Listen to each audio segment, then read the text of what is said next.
Once upon a time, in a faraway kingdom, there lived a king who had everything: gold, women, armies, power.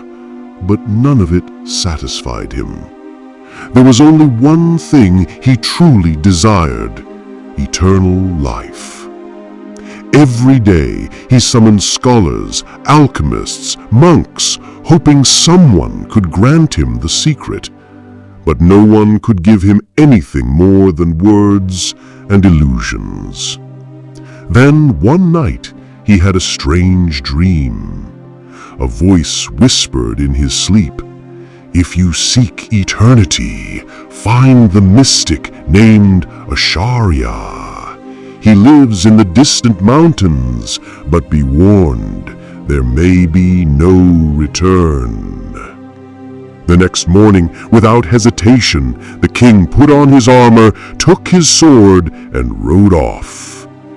He journeyed through forests, battled snakes, bandits, and storms, until he reached a dark cave high in the mountains.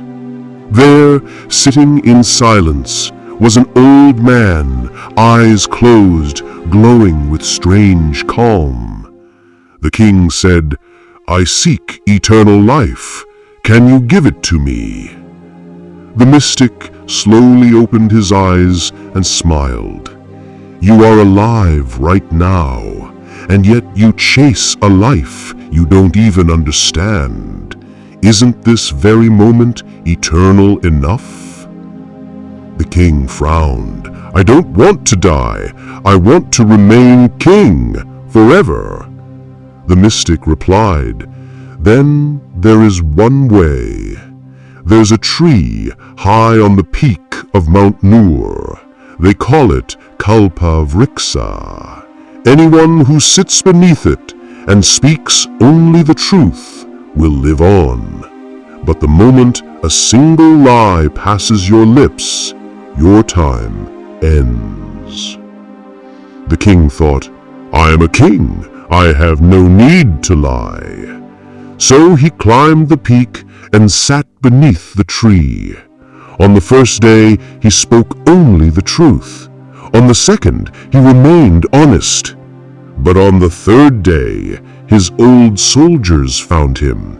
They cried, "We fought and bled for you. Why did you abandon us?"